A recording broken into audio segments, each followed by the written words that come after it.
Fletcher, the Don Pedro of Aragon, comes this night to Messina. He is very near by this. He was not 3 leagues off when I left him. How many gentlemen have you lost in this action? But few of any sort, and none of name.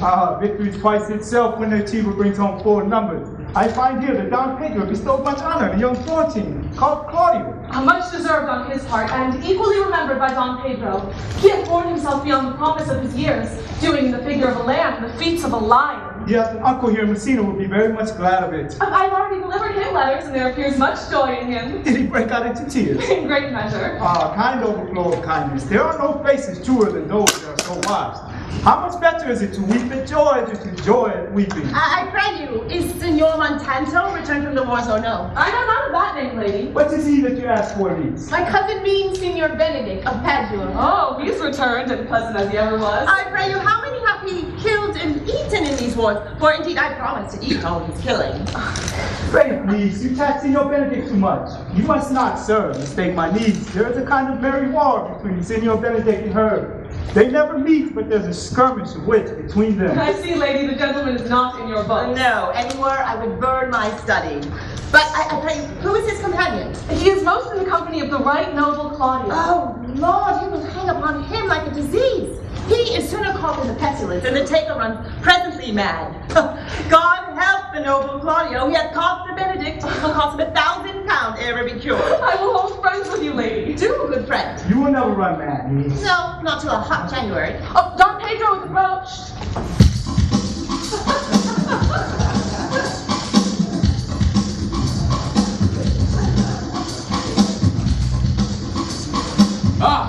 Signor Benedict, you are come to meet your trouble. The fashion of the world to avoid cost, and you encounter it. Never came trouble to my house in the likeness of your grace. What trouble being gone, comfort should remain. But when you depart from me, sorrow abides and happiness takes its leave. You embrace your charge too willingly. I think this is your daughter. Her mother has many times told me so. Are you down, sir, that you asked her? Signor Benedict, no, but then were you a child? You haven't fooled Benedict. We may guess by this what you are, being a man. Truly, the lady mothers herself. Be happy, lady, for you are like an honorable father. Signor Leonardo, be your father, she would not have his head on her shoulders for all Messina, as like him as she is. I wonder that you will still be talking, Signor Benedict. Nobody mocks you. What, my dear lady Disdain? Are you yet living? Is it possible Disdain should die when she has such meat food to feed it as Signor Benedict? Courtesy itself must convert into disdain when you comprehend her presence. Then his courtesy had turned cold. But it is certain I am loved of all ladies. Only you accepted. And I would I could find in my heart that I had not a hard heart, for truly I love not. A dear happiness to women. They would else have been troubled with the pernicious sooner. I thank God and my cold blood I am of your humor for that. I would rather hear my dog bark at a crow than a man swear he loves me. God keep your ladyship still in that mind, so some gentleman or other shall escape of her decimate scratch face. Scratching could not make it worse, and 'twas such a face as yours were. Well, you're a rare parrot teacher. A bird of my tongue is better than a beast of yours. And that is the sum of all, Leonardo. Signor Claudio and Signor Benedict, my dear friend Leonardo, have invited you all. I tell him we shall stay here at least a month. And he heartily prays some occasion may detain us longer. Let me bid you welcome, my lord. Being reconciled to the prince your brother, I owe you all duty. I thank you. I'm a man of few words, but I thank you. Please at your grace, lead on. Your hand, Leonardo. We will go together. Benedict, is that not the daughter of Signor Leonato? I noted her not, but I looked on her. Is she not a modest young lady? Do you question me as an honest man should do for my simple true judgment? Or would you have me speak after my custom as being a professed tyrant to their sex? No, I pray thee, speak in sober judgment. Why, in faith, methinks she's too low for a high praise, too brown for a fair praise, and too little for a great praise. Thou thinkest I am in sport. I pray thee, tell me truly how thou likest her. Would you buy her that you inquire after her? Can the world buy such a jewel? Yea, and a case to put it into. In my eyes, she is the sweetest lady that I ever looked on. I see no such matter. There's her cousin, and she were not possessed with a fury. Exceeds her as much in beauty as the 1st of May doth the last of December. But I hope you have no intent to turn husband, have you? I would scarce trust myself, though I had sworn to the contrary, if Hero would be my wife. Is it come to this? Shall I never see a bachelor of threescore again? Look, Don Pedro has returned to seek you. What secret had held you here that you followed not to Leonato's? I would your grace would constrain me to tell. I charge thee on thy allegiance. You hear it, Count Claudio? I can be as secret as a dumb man, I would have you think so, but on my allegiance, mark you this, on my allegiance, he is in love. With who? Now that is your grace's part. Mark how short his answer is. With Hero, Leonato's short daughter. Amen if you love a fool, the lady is very well worthy. You speak this to fetch me in, my lord. By my troth I speak my fault. And in faith, my lord, I spoke mine. And by my two fists and trust, my lord, I spoke mine. That I love her, I feel. That she is worthy, I know. I neither feel how she should be loved, nor know how she should be worthy. As the opinion fire cannot melt out of me. I will die in it at the stake. Thou wast ever an obstinate heretic in the despite of beauty. And never could maintain his part except in force of will. That a woman conceived me, I thank her. That she brought me up, I likewise give her the most humble thanks. But that I will have a recheat winded in my forehead, or hang my bugle in an invisible baldric, all women shall pardon me, I will live a bachelor. Well, as time shall try. In time, the savage bull don't bear the yoke.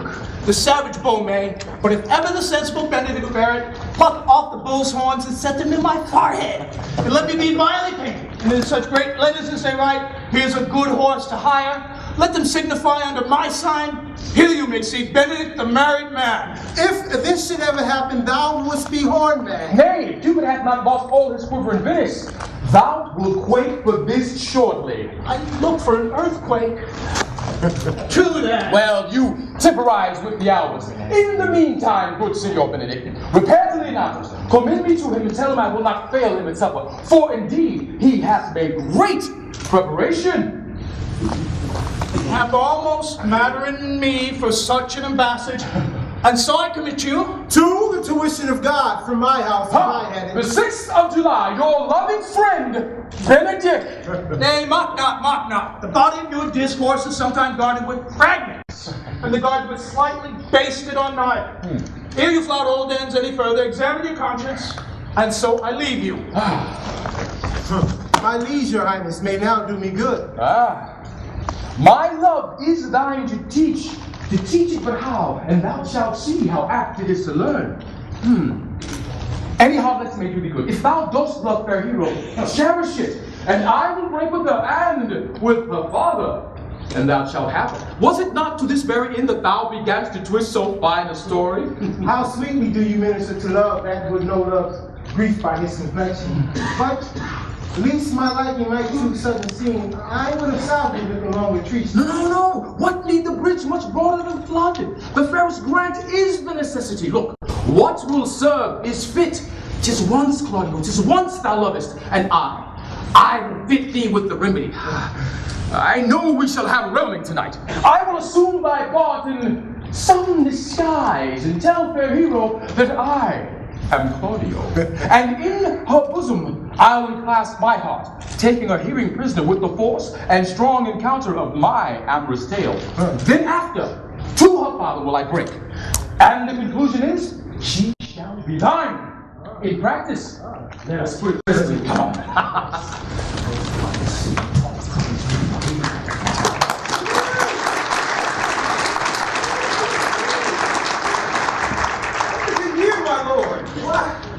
Why are you thus out of measure sad? There is no occasion in the measure that breathes. Thus the sadness is without limit. You should hear reason. And when I have heard it, what blessing brings it? Not a present remedy, at least a patient sufferance. Oh, I wonder that being as thou sayest, thou art Pono no Saturn, goest about to apply a moral medicine to a mortifying mischief. I cannot hide what I am. I must be sad when I have occasion and laugh at no man's jests. Eat when I have stomach and wait on no man's leisure. Sleep when I am drowsy and wait on no man's business. Laugh when I am merry and claw no man in his humor. Yea, but you must not make a full show of this until you may do it without control. You ever late stood out against your brother, and he has taken you newly into his grace, where it is impossible you should take true root. Provide fair weather if you make yourself. I had rather be a canker in a hedge than a rose in his grace. And it better befits my blood to be esteemed of all than to fashion a carriage to rob love from any. In this, though I cannot be said to be a flattery honest man, it must not be denied that I am a plain dealing villain. I am trusted with the muzzle and enfranchised with the claw. Therefore, I have decided not to sing in my cage. If I had a mouth, I would bite. Can you make no use of your discontent? I make use of it all because I use it only. But who's there? Ah, Baraccio. I came yonder from a great supper. The prince, your brother, is royally entertained by Leonardo, and I can give you intelligence of an intended marriage. Will it make a model to build mischief upon? What fool is he that troughs himself to unkindness? Marin, it is your brother's right hand. Who? Count Claudio? A proper squire. Marin Anhu, the daughter and heir of Leonardo. A very forward march chick. Come, let us thither. This may prove true to my displeasure. That young upstart hath all the glory of women. If I can cross him anyway, I bless myself every way. You are both sure and will assist me? To the death, my lord. Good. Let us to the banquet.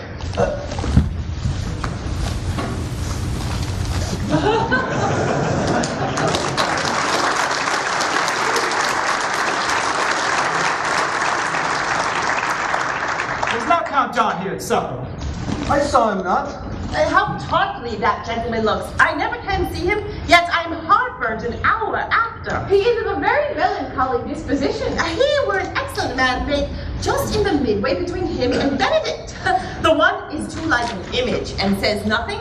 The other, too like my lady's eldest son, ever more tattling. By my troth, niece, thou would never get thee a husband if thou be so shrewd if I come. And Faith, she's too cursed. Too cursed is more than cursed. I shall let him God send him that way. For it is said, God sends a cursed cow short horns, but to a cow too cursed he sends none. So by being too cursed, God will send you no horn.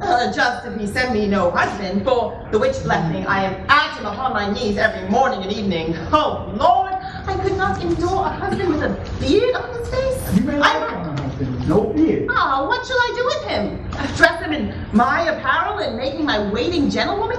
He that hath a beard is more than a youth, and he that hath no beard is less than a man. And he that is more than a youth is not for me, and he that is less than a man, well, I look to him. Well, I trust you will be ruled by your father. Yes, Faith. It is my cousin's duty to make curtsy and say, Father, as it please you. But yet, for all that, cousin, let him be a handsome fellow, or else make another curtsy and say, Father, as it please me. Well, niece, I hope to see you one day fitted with a husband. Not till God make men out of some other metal than earth. Don't you? Remember what I told you. If the prince do solicit you in that kind, you know your answer.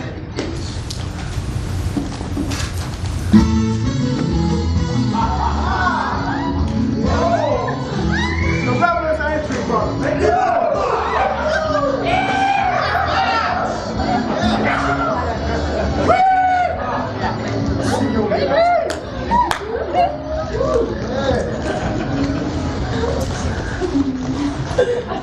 Lady, will you walk about with your friend? So you look softly and walk sweetly and say nothing. I am yours for the walk.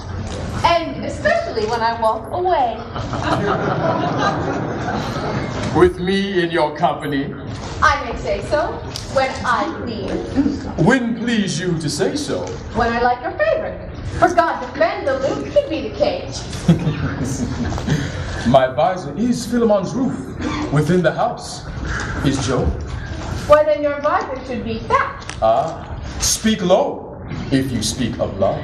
Will you not tell me who told you so? No, you shall pardon me. Nor will you not tell me who you are. Not now. That I was disdainful, and that I had my good wit out of 100 merry tales. Well, it was Signor Benedict who said so. What's he? Did he never make you laugh? I'm sure you know him well enough. I pray you. I do not know him. He never made you laugh? I pray you, what's he? Why, he is the prince's jester. A very dull fool. Only his gift is in devising impossible slanders. When I know the gentleman, I'll tell him what you say. Oh, do. We must follow the leader. In every good thing.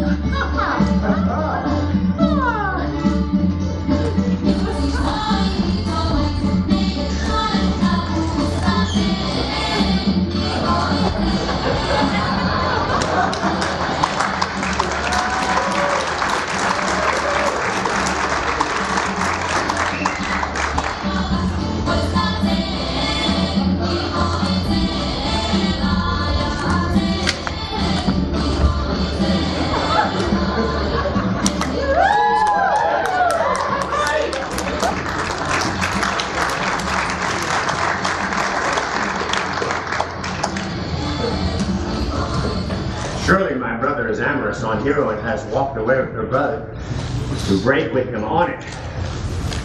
Women followed her, and but one visor remains. That is Claudio. I know him by his bearing. Are you not Signor Benedict? You know me well. I am he. Ah. You are very near my brother in his love. He's enamored on Hero. I would that you dissuade him from her. She is no equal from his birth. You would do an honest man's job in it. How know you he loves her? Why, I heard him swear it. So did I too, and he swore he would marry her tonight. Indeed. Let us to the great supper. Thus answer I in the name of Benedict. But hear these ill news with the ears of Claudio. 'Tis certain so, the prince moves for himself. Love is constant in all things, save the office and affairs of love. Count Claudio, Yea, the same. come, will you go with me? Whither? Even to the next willow. About your own business, County. What fashion will you wear the garland of? About your head, like a usurer's chain, or under your arm, like a lieutenant's scarf, you must wear one way. For the prince hath got your hero. I wish him joy of her. Why, that's spoken like an honest drover. I pray you lead me. Oh, now you strike like the blind man. 'Twas the boy that stole your meat, now you'll beat the post. If it will not be, then I'll lead you. Alas, poor her foul. Now will he creep into sedges. But that my lady Beatrice should know me, and not know me? Ha, the prince is fool. It may be I go into that title because I'm married. Yea, but so I'm apt to do myself wrong. I am not so reputed. Well, I'll be revenged as I may. Now, senor, where's the count? Did you see him? Troth, my lord, I played the part of Lady Fame. I found him here as melancholy as a lodge in a warren.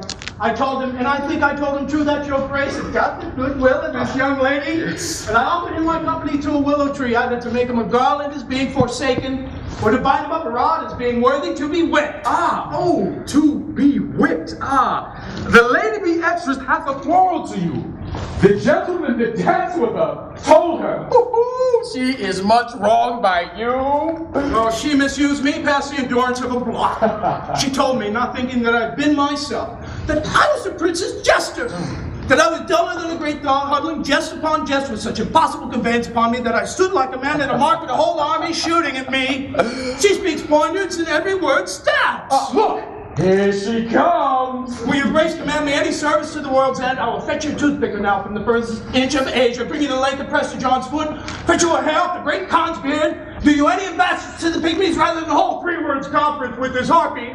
You have no employment for me. None, but to desire your good company. Oh God, sir, here's a dish I love not. I cannot endure my lady tongue. Come, lady, come. You have lost the heart of Signor Benedict. Indeed. He lent it me a while, and I gave him use for it, a double heart for his single one. Marry, once before he won it with false dice, therefore your grace may well say I have lost it. You have put him down, lady. You have put him down. I have brought Count Claudio, whom you sent me to seek. How now, Count? Wherefore are you sad? Not sad, my lord. How then, sick? Neither, my lord. The Count is neither sad, nor sick, nor merry, nor, well, but civil, Count. Civil as an orange, and something of that jealous complexion. In faith, lady, I think thy blazon to be true, though I'll be sworn, if he be so, his conceit is false. Here, Claudio, I have wooed in thy name, and fair hero is won. Count, take of me my daughter, and with her my fortune. His grace had made the match, and in grace say amen to it. Count, 'tis your cue. Silence is the perfectest held of joy. Lady, as you are mine, I am yours. Speak, cousin. Niece, will you look to those things I told you of? I cry you mercy, uncle, by your grace's pardon. By my troth, a pleasant-spirited lady, she were an excellent wife for Benedict. Oh Lord, my Lord, if they were but a week married, they would talk themselves mad. Cousin Claudio, when mean you to go to church? Tomorrow, my lord. Time goes on crutches to love have all his rights. Not till Monday, my dear son, which is hence the 7th night, and a time too soon, too, to have all things answer my mind. Come, you shake the headed so long of reading. But I warrant thee, Claudio, our time shall not go dully by us. I will, in the interim, undertake one of Hercules' labors, which is to bring Signor Benedict and the Lady Beatrice into a mountain of affection. The one with the other. I would fain have a match, and I doubt not but to fashion it, if you three will but minister such assistance as I shall give you direction. My Lord, I am for you, though it cost me 10 nights' watchings. And I, my lord. And you too, gentle hero. I will do any modest office, my lord, to help my cousin do a good husband.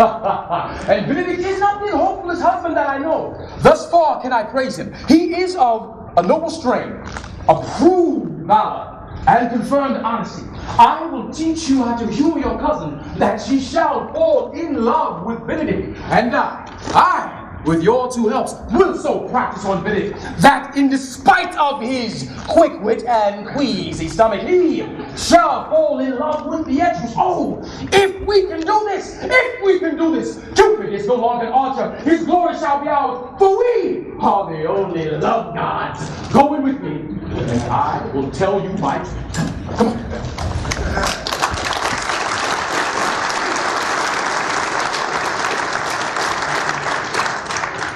It is true. Count Claudio will marry the daughter of Leonato. Yea, my lord, I can cross it. Tell me briefly how. I think I told your lordship a year since how much I am in the favor of Margaret, the waiting gentlewoman to hero. I know, yeah. I can at any unseatable instant of the night appoint her to look out the lady's chamber window. What life is in that to be the death of this marriage? The poison of that lies for you to temper. Go you to the prince your brother. Spare not to tell him that he hath wronged his honor in marrying the renowned Claudio, whose estimation do you might hold up to a contaminated stell, such a one as hero. What proof shall I make of that? Proof enough to misuse the prince, to vex Claudio, to undo hero, and kill Leonato. Look you for any other issue? Only to despite them I would endeavor anything. Go then. Find me a meet hour to draw Don Pedro and the Count Claudio alone. Tell them that you know that hero loves me. They will scarcely believe this without trial.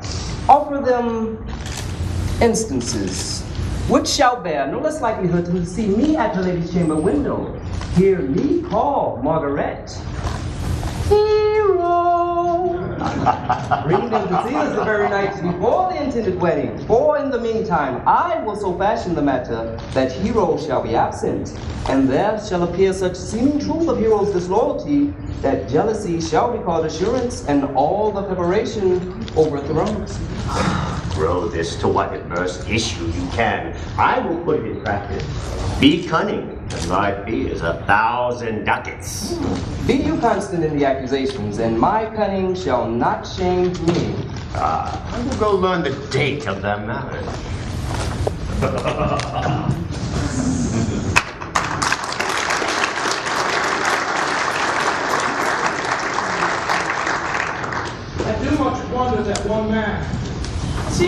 another man is a fool when he dedicates his behaviors to love, will, after he hath laughed at such shallow follies in others, become the argument of his own scorn by falling in love.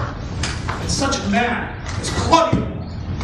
I'd known when there was no music with him but the drum and the fife. Now had he rather learned the tabor and the pipe. I've known when he would have walked 10 miles afoot to see a good armor. And now will he lie 10 nights awake, carving the fashion of a new doublet? May I be so converted and see with these eyes? I cannot tell. I think not. One woman is wise, yet I am well. Another is virtuous, yet I am well. Another is fair, yet I am well. But till all graces be in one woman shall not come in my grace. Rich, she shall be, that's certain. Wise, or I'll none. Virtuous, or I'll never cheapen her. Fair, or I'll never look on her. Mild, or come not near me. Noble, or not I for an angel. Of good discourse. An excellent musician, and her hair shall be of what color? It please God.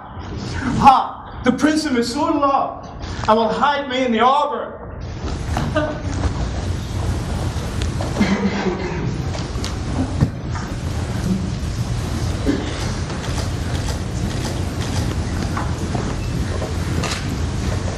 Come, Balthazar. We shall hear that music.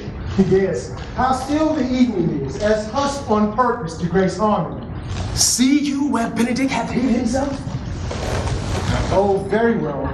We'll fit the kid fox with the pennyworth. Come, Balthazar. We shall hear that song again. Oh, that's not so bad a voice to hear any song twice, my lord. It is the witness still of excellency to put a strange face on one's own perfection. I pray thee, sing, and let me woo no more.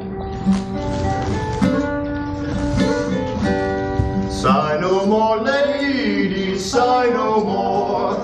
When we're deceivers ever, one put at sea and one on shore. The one thing constant never, but sigh not so and let them go. And be you blithe and bonny, confessing all your sounds of woe into hey nonny nonny.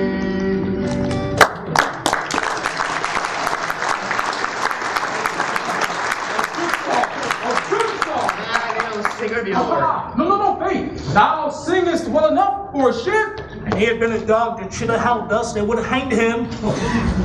Yea, Mary, dost thou hear, Balthazar? I pray thee, get us some excellent music, for tomorrow night we would have it at the Lady Hero's chamber window. Mr. Ken, my lord. Do so. Farewell. Come hither, Leonato. What was it you told me of the other day? That your niece Beatrice was in love with Signor Benedict? Stop on, the foul sits. I did never think the lady would have loved any man. No, nor I neither, but most wonderful that she should so dote of Signor Benedict, whom she has in all outward behavior seemed ever to abhor. By my troth, my lord, I cannot tell what you think of it, but that she loved him with an enraged affection. It is past the infinite of thought. Maybe she doth, but counterfeit! Faith-like enough, oh God. Counterfeit? There was never counterfeit. The passion came so near like the passion that she discovered this. What effects of passion shows she? Make the hook well. This fish will bite. What effects, my lord? She will sit you. You heard my doctor tell you how. She did indeed. How, pray you? You amaze me. I would have thought her spirit invincible to all sorts of affection. I would have sworn it had, my lord, especially against Benedict. He has taken the infection. Hold it up. Have she made her affection known to Benedict? No, and swear she never will. That's her torment. 'Tis true indeed, so your daughter says. Shall I, says she, that have so often encountered him with scorn, write to him that I love him? This, says she now, and she's beginning to write to him. For she'll be up 20 times a night and there when she sits in her spot, till she have written a sheet of paper. Now you talk of a sheet of paper. I remember a pretty just your daughter told us of. Oh, when she had written and was reading it over, she found Benedict and Beatrice between the sheets.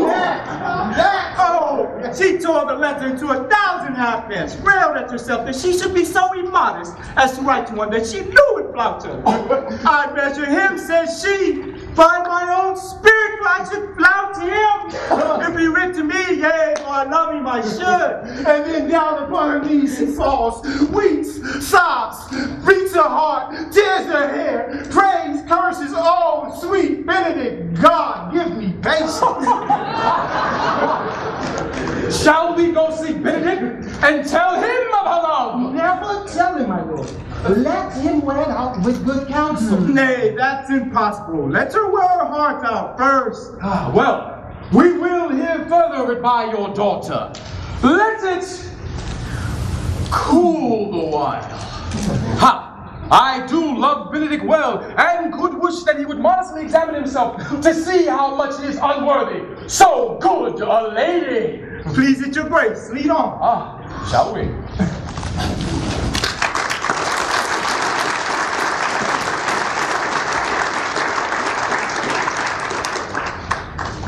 This can be no trick.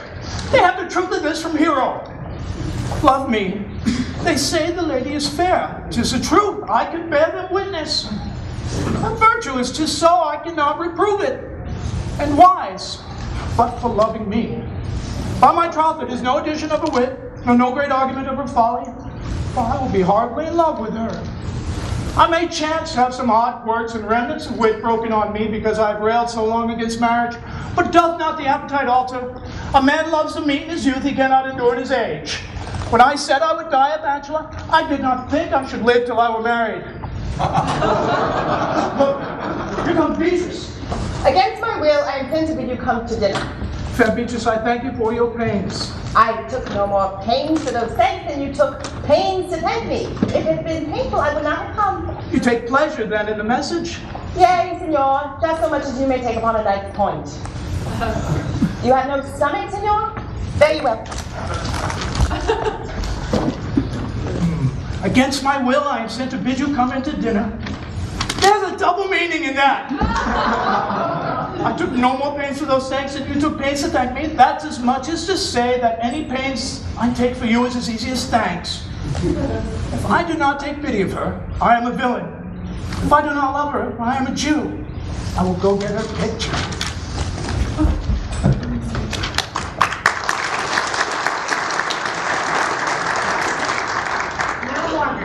When Beatrice doth come and we do trace this alley up and down, our talk must be only of Benedict. When I do name him, let it be thy part to praise him more than ever man did merit. My talk to thee must be how Benedict is sick in love with Beatrice.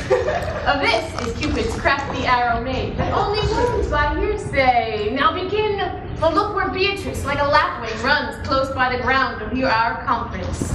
But are you sure that Benedict loves Beatrice so entirely? So says the prince and my new betrothed lord. And did they bid you tell her of it, madam? Well, they did entreat me to acquaint her of it, but I persuaded them, if they love Benedict, to wish him wrestle with affection and never to let Beatrice know of it. Why did you so? Doth not Benedict deserve as full, as fortunate a bed as ever Beatrice shall count upon? Oh, God of love! I know he doth deserve as much as may be yielded to a man, but nature never framed a woman's heart of prouder stuff than that of Beatrice. She cannot love, nor take no shape nor project of affection. She is so self-endeared. Sure, I think so. And therefore it were not good she knew his love, lest she make sport at it. Why, you speak truth. I never yet saw a man how wise, how noble, young, how rarely featured, but she would spell him backward. If fair face, She would say the gentleman should be her sister. If speaking, why, a vane blown with all winds. If silent, why, a block moving with none. So turns she every man the wrong side out, and never gives to truth and to virtue that which simpleness and merit purchaseth. Sure, such carping is not commendable. Yet, tell her of it. Hear what she will say? No, rather I will go to Benedict and counsel him to fight against his passion, and truly I'll devise some honest slanders to stain my cousin with. Oh, do not do your cousin such a wrong. She cannot be so much without true judgment, having so swift and excellent a wit as she is prized to have, as to refuse so rare a gentleman as Signor Benedict. Indeed, he hath an excellent good name. His Excellency did earn it ere he had it. When are you married, madam? Why, every day. Tomorrow. Come, go in. I'll show thee some attires, and have thy opinion which is best to furnish me tomorrow. She's limed, I warrant you. We have caught her, madam. If it proves so, then loving goes by halves. Some cupids kill with arrows, some with traps.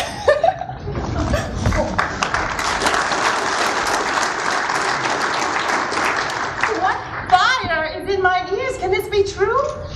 Oh, Benedict, love on. I will requite thee, taming my wild heart to thy loving hand.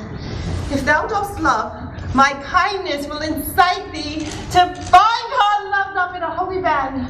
For others who report thou thus desert, and I believe it better than reportingly.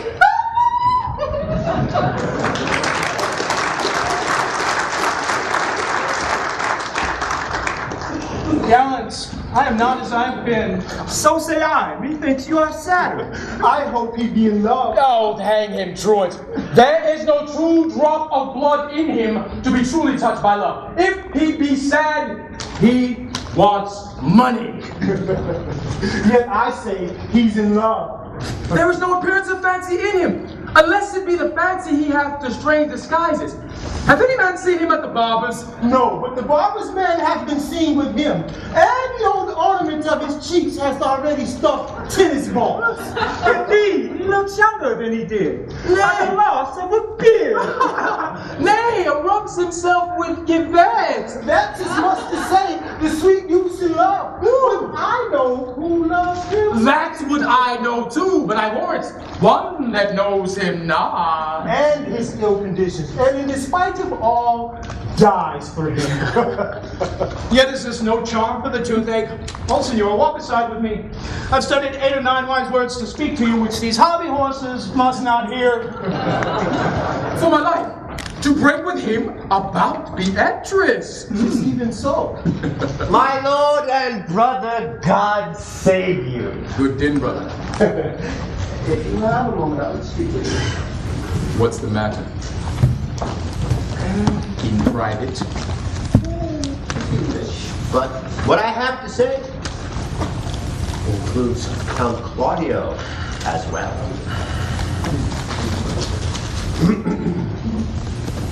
Means your lordship to get married tomorrow? You know he does. I know not that one. He knows what I know. If there be any impediment, I pray you discover it. You may think I love you not. Let that appear hereafter, and aim better by me that you now will hear me manifest. For my brother, I know he loves you well, and hath heart to hope your marriage. An issue ill-suited, and a labor ill-begotten. Why, what's the matter? I came hither to tell you, and circumstances shortly, for she has been too long a-talking. The lady is disloyal. Who, hero? Even she? Leonato's hero? Your hero? Every man's hero. Disloyal? You know, the word is too good to paint out her wickedness. I could say she were worse. Like, you have a better title, and I will put her to it. But wonder not till further warned. Go but with me, and you shall see for yourselves. that even on the night of her wedding, someone enters her window. May this be so. I will not think it.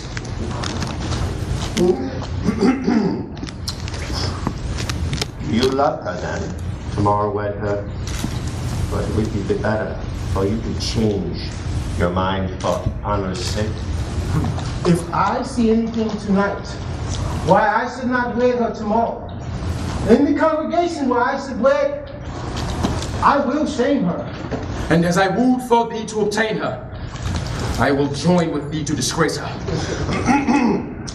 If you dare not trust that you see, confess not that you know. If you will follow me, I will show you. Bear witness for yourself.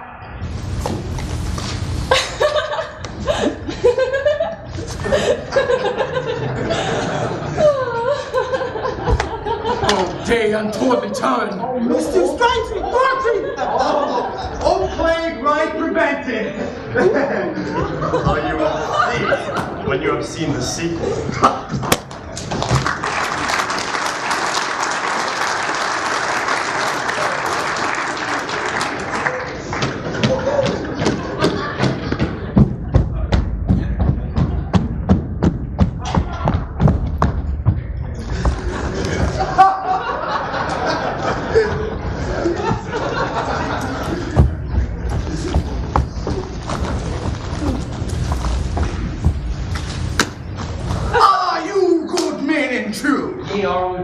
But they should suffer salvation, body and soul. Nay, that's more punishment too good for them. If they should have any allegiance in them, being chosen for the prince's watch. Well, give them their charge, neighbor Dogberry. First, who think you the most desertless man to be constable? You won't get Sir or George Siegel, for he can write and read. To be a well-favored man is a gift of fortune, but to write and read comes by nature. Both which, Master Constable? You have. I knew it would be your answer. Well, for your favor, sir, why give God thanks and make no boast of it. And for your writing and reading, let that appear when there's no need of such vanity. You are thought to be the most senseless and fit man for the constable of the watch. Therefore, bear you the lantern. This is your charge. You are to comprehend all vagrom men and bid any man stand in the prince's name. How will not stand? Then take no note of him and let him go and personally call the rest of the watch together and thank God you are rid of a name. If he will not stand when he is bidden, he is none of the prince's watch. True. And you are to meddle with none but the prince's subjects. You should also make no noise in the streets. For the watch to babble and talk is most tolerable, and not to be indoors. Oh, we would rather sleep than talk. We know what belongs to a watch. Why, you speak like an ancient and most quiet watchman. Why can't I see how sleeping should think? Only have care that your bills be not stolen. Well, you are to call all the alehouses and bid those that are drunk, get them to bed. But if they not stand? Why then, let them alone until they are sober, and if they make you not then the better answer, you may say they are not the men that you took them for. Well, sir.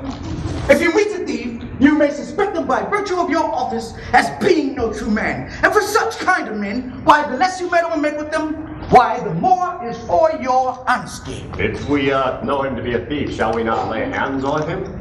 Truly, by your office you may.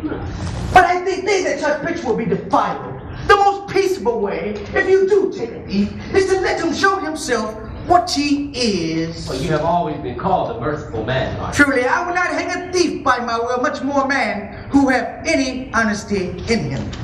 Well, Master, we hear our charge. Let us go sit here upon the church bench till 2, and then all off to bed. One word, honest neighbor. I pray you watch about Senor Leonato's door. The wedding being there tomorrow, there is great coil tonight. Adieu. Be vigilant. I beseech you.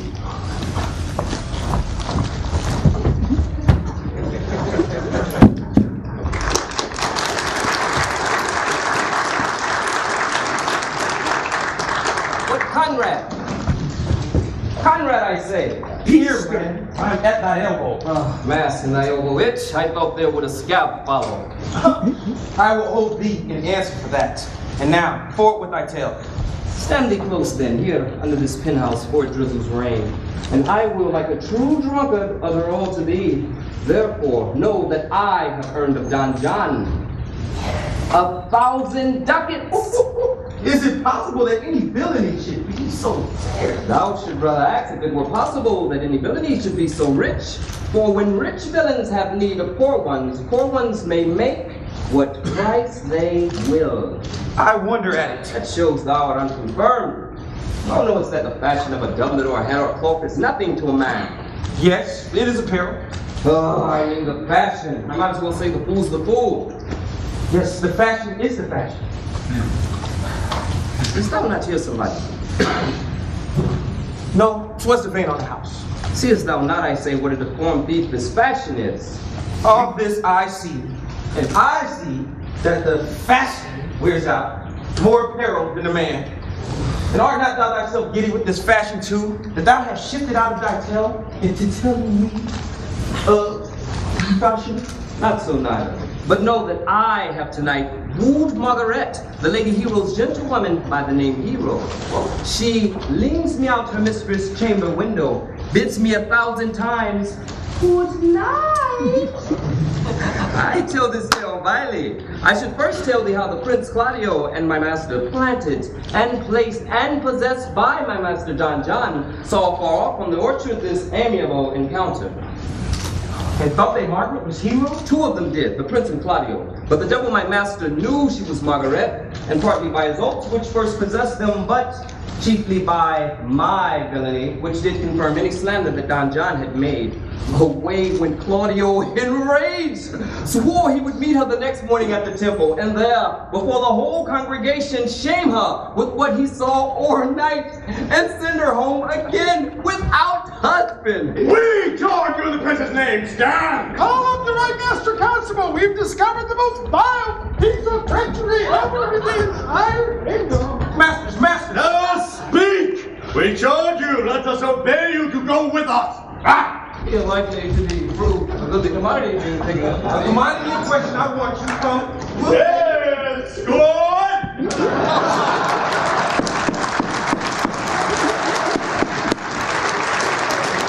Il-hi-ho! For a hawk, a horse, or the husband? Or the letter that begins them all, H. These gloves the Count sent me, they are of an excellent good perfume. I'm stuffed, cousin, I cannot smell. A maiden stuffed? There's a goodly catching of a cold. By my troth, I am sick. Get you some of this distilled Cardus Benedictus and lay it to your heart. It is the only thing for a qualm. There thou prickest her with a thistle. Benedictus? Benedictus? You have some moral in this Benedictus? Moral? No, by my troth I meant plain holy thistle. You may think, perchance, that I think that you are in love? Nay, Fire Lady, I am not such a fool to list what I think, nor I think not to list what I can, nor indeed I cannot think, if I could think my heart out of thinking, that you are in love, or that you can be in love, or that you will be in love. What pace is this thy tongue keeps? Help to dress me, good cuz.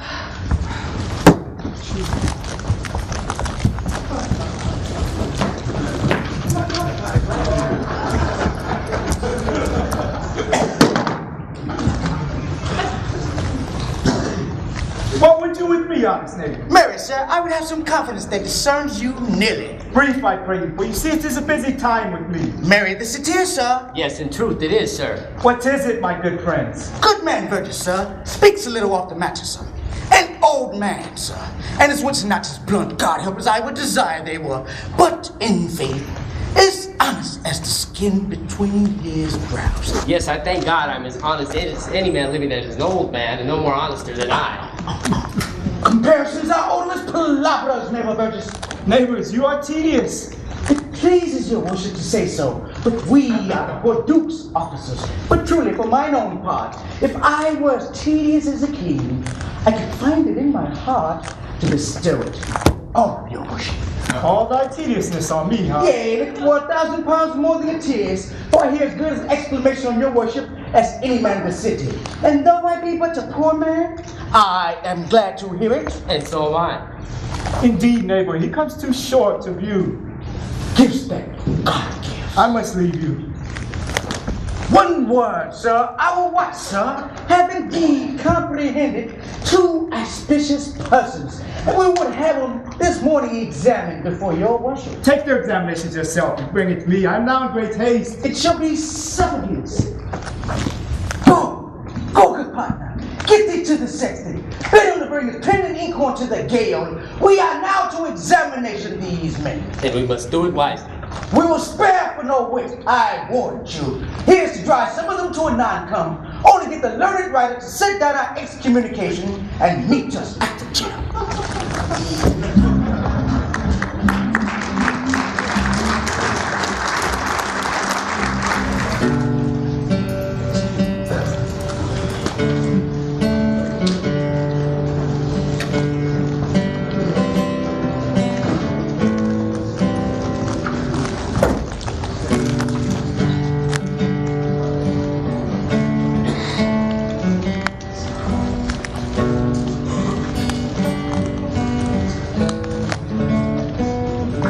Francis, be brief, only to the plain form of marriage, and you shall recount your particular duties afterwards.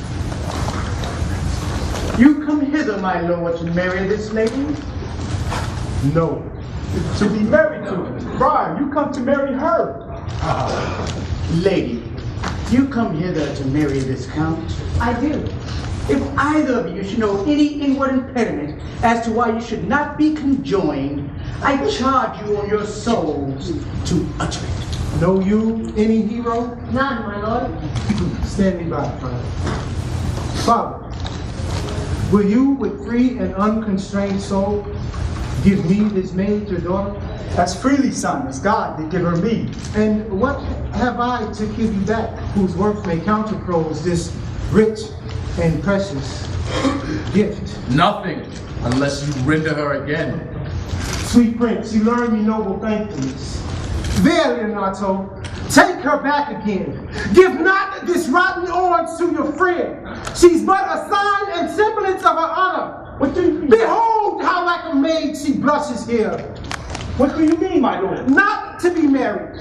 Not to knot my soul to an approved wanton. Dear my lord. You seem to me as Diane in her order. As chaste as the air it be blown.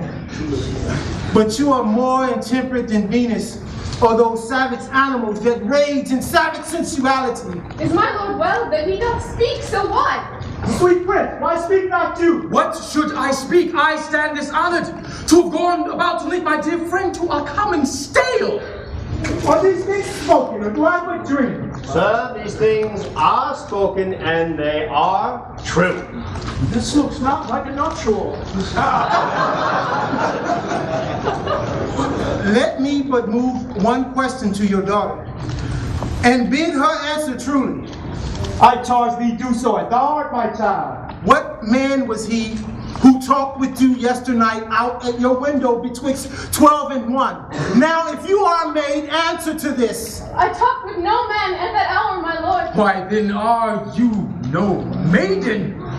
Leonato, I am sorry, upon mine honor, you must hear. My brother, myself, and this grieved count did see her, hear her, talk with a ruffian outside her chamber window at that hour last night, who hath indeed most, like a liberal villain, confessed to the vile encounters they have had 1,000 times in secret. Bye. They are not to be named, my lord, not to be spoke of. There's not chastity enough in a language without offense to utter them.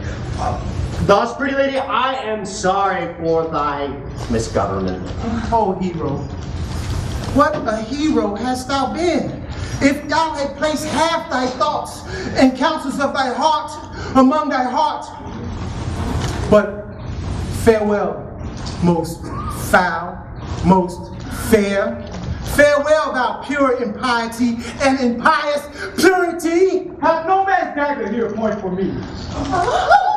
Oh, no, Cousin Hero, wherefore think you down? Come, let us go. These things come to us to light. Oh, Smother no. her spirits up. Oh, no, Cousin Hero. How doth the lady? Dead, I think. Help, Uncle! Death is the fairest cover for her shame.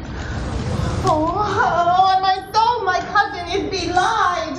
Lady, were you her bedfellow last night? No, truly not. Although until last night I have this 12-month been her bedfellow. Confirmed, confirmed. Would the two princes lie? Would Claudio lie, who loved her so that speaking of her foulness washed it with tears? Hence from her, let her die. No, hear me a little. Call me a fool. Trust not my age, my reverence, calling nor divinity. If this sweet lady lie not guiltless under some biting error.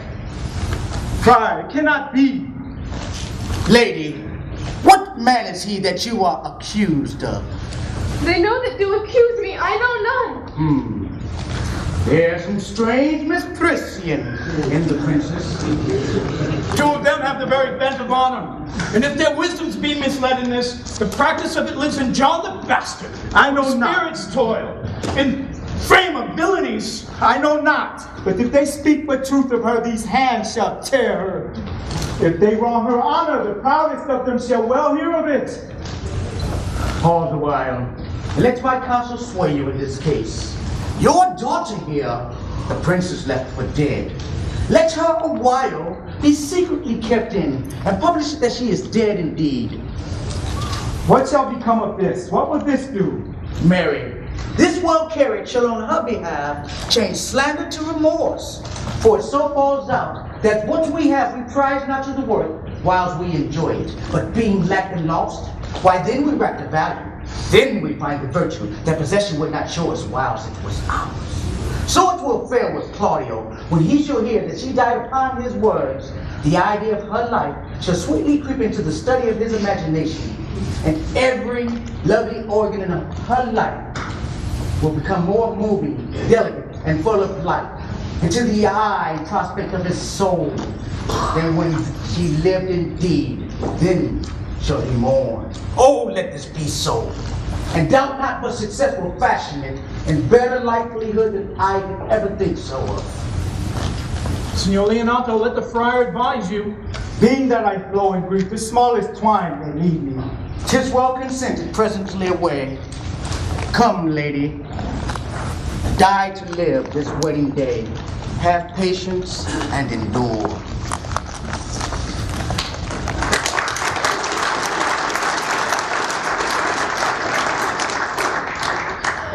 Lady Beatrice, have you wept all this while? Yea, and I shall weep a while longer. Surely I do believe your fair cousin is wrong.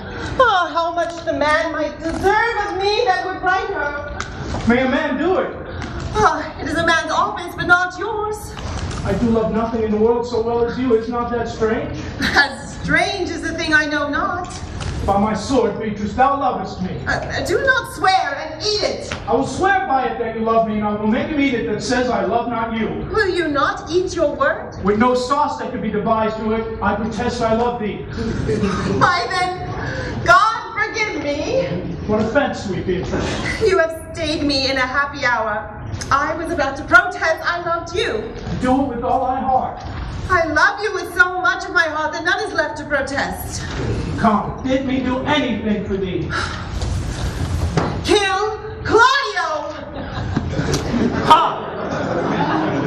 Not for the wide world. Ah, you kill me to deny it?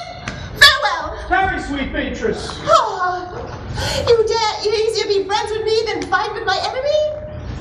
We'll be friends first. Ah, there is no love in you. Nay, I pray you let me go. Tarry, good Beatrice, by this hand I love thee. Is he not approved in the height of villain that hath slandered, scorned, dishonored my kinswoman? Oh, that I were a man, I would eat his heart in the marketplace. Hear me, Beatrice. Sweet hero, she is wronged, she is slandered, she is undone. Think you in your soul that Count Claudio hath wronged hero? Oh, as sure as I have a thought or a soul. Enough. I'm engaged. I will challenge him.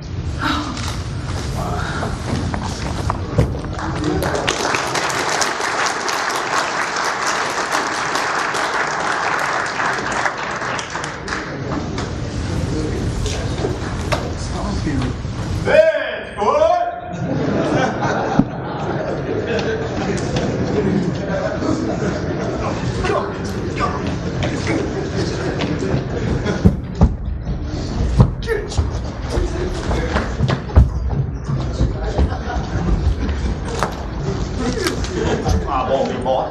Has our whole assembly appeared? Oh, a stool and a cushion for the sexton.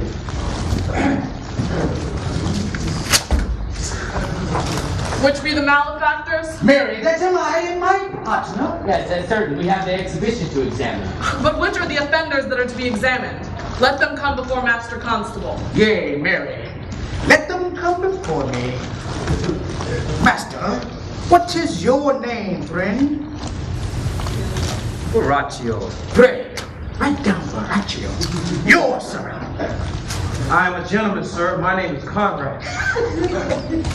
Write down Master Gentleman Conrad. Masters, do you serve God? Hey, sir, we hope. Write down that they hope that they serve God. It will go near to be thought so shortly, but you know what? You are already proved to be false knaves. How answer you for yourselves? Mary, sir, we say we are none. A marvelous witty fellow, but I will go about with him shortly. Come you hither, sir. A word in your ear. Sir, it is thought that you are false knaves. Sir, I say to you, I am none. Stand aside, for God, they are both in a tale. Have you read down that they are none? Master Constable, you go not the way to examine. You must call forth the watch that are their accusers. Yeah, that's thee up this way. Come. Let the watch come before me. I charge you in the prince's name. Accuse these men. This man said, sir, that Don John, the prince's brother, was a villain. Write down Prince John a villain. Why, it's flat perjury to call a prince's brother a villain. Master Constable. Pray thee, fellow, peace. I do not let him say else. I promise thee. What heard you him say else? He said that he was married, that he received 1,000 ducats of Don John for betraying the lady hero, accusing the lady hero wrongfully. Flat burglary as ever was committed. Yea, by mass that it is. What else, fellow? And that Count Claudio did mean upon his word to disgrace hero before the whole assembly and not marry her. Oh, villain! Thou would be condemned in everlasting redemption for this. What else? That is all. And this is more, masters, than you can deny. Prince John was this morning secretly stolen away. Hero was in this manner accused, in this very manner refused, and upon the grief of this suddenly died. Master Constable, let these men be bound and brought to Leonatos. I will go before and show him their examination. Let them be opinion. Let them be in the hand. Off coxcomb. Where's the sexton? God's my life. Write down the prince's officer coxcomb. Away, you are an ass. You are an ass.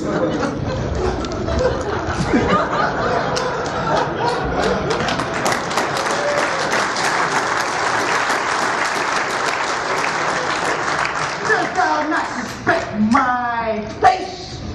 Oh, that he were here to write me down an ass. Though it be not written down, forget not that I am an ass. Know thou, villain, I am a wise fellow, and which is more, an officer, and which is more, a householder, and which is more, as pretty a piece of flesh as is any in Messina. And one that knows the law go to, and a rich fellow enough go to, and one who has had losses, and everything handsome about. Bring him away. Oh, that he were here to write me down an arse.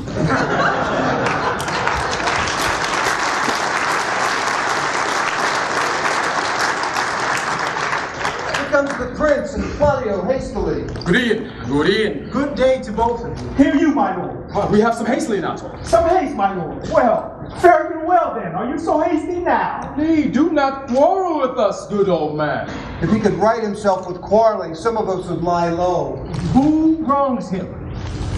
Thou dost wrong me, thou dissembler. Thou, nay, never let thy hand upon thy sword. I fear thee not. Mary, beshrew my hand if you should give your age such cause for fear. In faith, my hand meant nothing to my sword. Tush, tush, man. Never flee and jest at me. I say, thou if you lie, my innocent child. Thy slander's gone through and through her heart, and she lies buried with her ancestors. Oh, in the tomb where never scandal slept. Say this of her, framed by thy villainy. My villainy? Thine, Claudio, thine, I say. You speak not right, old man. Canst thou so dash me? Thou hast killed my child. If thou killest me, boy, thou shalt kill a man. He shall kill two of us, and men indeed. But that's no matter. Let him kill one first. When me and where me? Let him answer me. Come, boy. Follow me. Come, sir boy. Come. Follow me, sir boy. I'll rip you from your pointing fence. Nay, as I'm a gentleman, I will. Antony. Come. Content yourself. God knows I love my niece, and she is dead. Slandered to death by villains that dare as well answer a man indeed as I dare take a serpent by the tongue. Boys, apes, braggarts, jacks, milksops. But brother Antony. Come, 'tis no matter. Don't you deal in this. Let me deal in this. Gentlemen of both, we will not wait your patience. My heart is sorry for your daughter's death, but she was charged with nothing but that which was true and very full of proof. My lord, my lord. I will not hear you. No? Come, brother, away. I will be heard. And shall, or some of us will smart for it. See, here comes the man we were to seek. What news, senor? Good day, my lord. Welcome, senor. You are almost come to part almost afraid. We had like to have had our two noses snapped off with two old men without teeth. Leonato and his brother. What thinkest thou? Had we fought, I doubt we would have been too young for them. In a false quarrel, there is no true valor. I came to seek you both. Shall I speak a word in your ear? God bless me from a challenge. You are a villain. I jest not. I will make it good how you dare, what you dare, and when you dare. Do me right, or I will protest your cowardice. You've killed a sweet lady, and her death shall fall heavy on you. Let me hear from you. Well, I will meet you, so I may have good cheer. What a feast. A feast. In faith, I thank him. He has bid me a calf's head and a caper, the which, if I do not carve most curiously, save my life's not. Shall I not find a woodcock too? Sir, your wit ambles well. It goes easily. Ah! I'll tell thee how Beatrice praised thy wit the other day.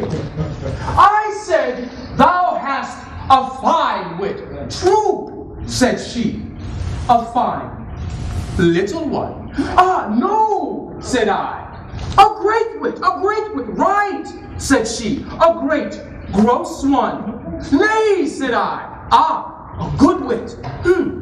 Just, said she, for it hurts nobody. Oh, the gentleman is wise. Ah, certain, says she, a wise gentleman. Ah, no. Ah, he hath the tongue. Ah, that I believe, says she. For he forswore a thing to me on Monday night, which he forswore to me on Tuesday morning. There's a double tongue. There's two tongues. Oh, thus did she an hour together transhake thy particular virtues, yet at last she concluded thus with a sigh that thou wast the properest man in it. For the which she wept heartily and said she cared not. Yea, that she did, but yet for all that, if she did not hate him deadly, she would love him dearly. The old man's daughter told us all. All. And moreover, God saw him when he was hid in the garden. But when shall we set the savage bull's horns on the sensible Benedict's head? Yea, and the text underneath, here dwells Benedict, the married man. Fare you well, boy. You know my mind. I will leave you now to your gossip-like humor. My lord, for your many courtesies, I thank you. I must discontinue your company. Your brother, the bastard, is fled from Messina. You have among you killed a sweet and innocent lady. My lord Lacrida there, he and I shall meet. Till then, Peace be with him. He is in earnest. In most profound earnest, and out of warranty, for the love of Beatrice. And hath challenged thee. Most sincerely. But soft you, let me be and pluck up my heart. Be sad. Did he not say my brother was fled? What? Oh, how now? My brother's been in chains in Baraccio 1? Hearken after their offense, my lord. Officers! What have these men done? Married, sir, they are committed false report. Moreover, they have spoken untruths. Secondarily, they are slanderous. Sixth and lastly, they have belied lady. Thirdly, they have verified understains. And to conclude, they are lying knaves. First I ask thee, what have they done? Thirdly I ask thee, what is their offense? Sixth and lastly, why are they committed, and what do you lay to their charge? Sweet prince, let me go no further to mine answer, do you hear me? And let this account kill me. I have deceived even your very eyes. What your wisdoms could not discover, these fellow fools have brought to light. Who in the night overheard me confessing to this man how Don John, your brother, incensed me to slander the lady hero. How you were brought into the orchard and saw me court Margaret in hero's garments. How you then disgraced her when you should marry her. My villainy they have upon record, which I had rather seal with my death than repeat over to my shame. The lady is dead upon mine and my master's false accusations. And briefly, I desire nothing but the reward of a villain. Runs not this speech like iron through your blood? I have drunken poison while he's uttered it. But did my brother set thee on this? Yea, and paid me richly for the practice Sweet of it. hero, now thy image doth appear in rare semblance that I loved it first. Come, bring away the plaintiffs. By this time, the sexton have reformed Senor Leonato of the matter. Here, and if not to mention when time and place shall serve, the time. Amanas. Here, you may come past Senor Leonato and the sexton. Which is the villain? Let me see his eyes. You would know your wronger. Look on me. Art thou the slave that with thy threat has killed my innocent child? Yea, even I alone. No, not so, villain. Thou beliest thyself. Here stand a pair of honorable men. A third is fled that had a hand in it.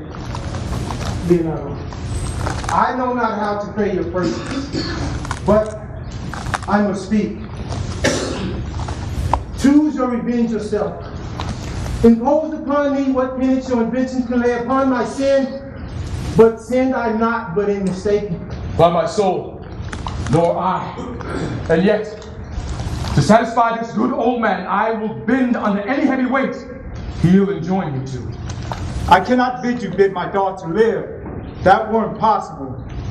But I pray you both possess the people in Messina hear how innocent she died. And if your love can labor aught in sad invention, hang her an epitaph upon her tomb and sing it to her bones. Sing it tonight. Tomorrow morning come you to my house. Since you could not be my son-in-law, be yet my nephew. My brother hath a daughter, almost a copy of my child that's dead. And she alone is heir to both of us.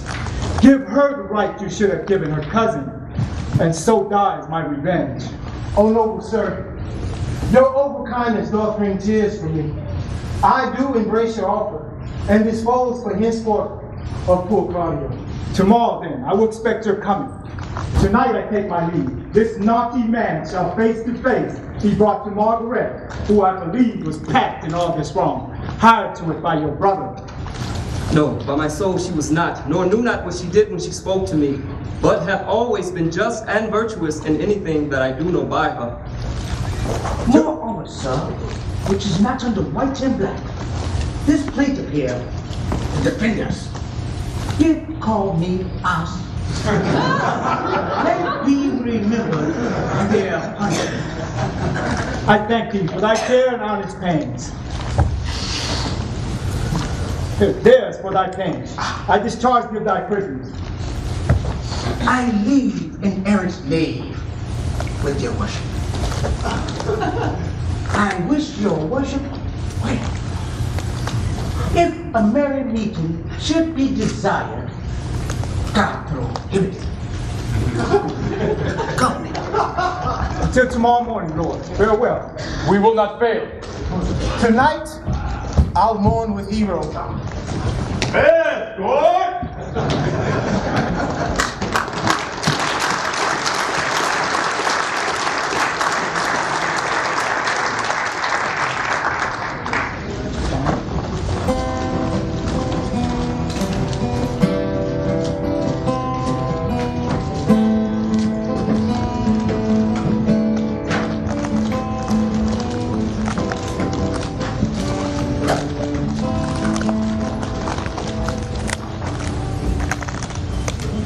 Did I not tell you she was innocent? Daughter, and you gentlewomen all, withdraw to a chamber by yourselves, and when I send for you, come hither masked. Friar, I must entreat your pains, I think. To do what, senor? To bind me or undo me, one of them. Truth it is, good senor, your niece regards me with an eye of favor. That I, my daughter, lent her. 'Tis most true. And I do with an eye of love requite her. The sight 12 I think you got from me, from Claudio and the prince. But what's your will? Your answer, sir, is enigmatical. But for my will is your good will may stand with ours, this day to be conjoined in the state of honorable marriage, in which, good friar, I shall desire your help. My heart is with your liking. And my help. Here comes the Prince and Claudio now. Welcome to this fair assembly. Good morning, Prince. Good morning, Claudio. Call her forth. Here's the friar ready. Which is the lady I must seize upon? This same is she, and I do give you her. Why then she's mine. Sweet, let me see your face. No, that you shall not, till you take her hand before this friar and swear to marry her. Give me your hand. Before this friar, I am your husband if you like with me. When I lived, I was your other wife. And when you loved, you were my other husband. Another hero. Nothing certain. One hero died, defiled, but I do live, and certain as I live, I am a maid. All this can I qualify.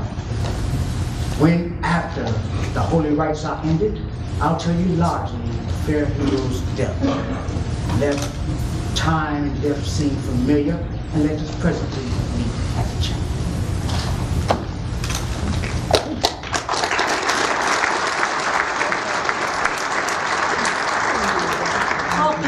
Friar, which is Beatrice? I answer to that name. What is your will? Do not you love me? Ha! Why no more than reason. Why then the prince and Claudio have been deceived. They swore you did. Ah, do not you love me? Troth, no more than reason. Why then, my cousin Margaret and Hero are much deceived, for they did swear you did. They said you were almost sick for me. Ah, they said you were well nigh dead for me. Come, cousin, I'm sure you love the gentleman. And I'll be sworn upon it that he loves her. For here's a paper rich in his hand, fashioned from his own pure hand. To be. And here's another, writ in my cousin's hand, stolen from her pocket, containing her affection unto Benedict.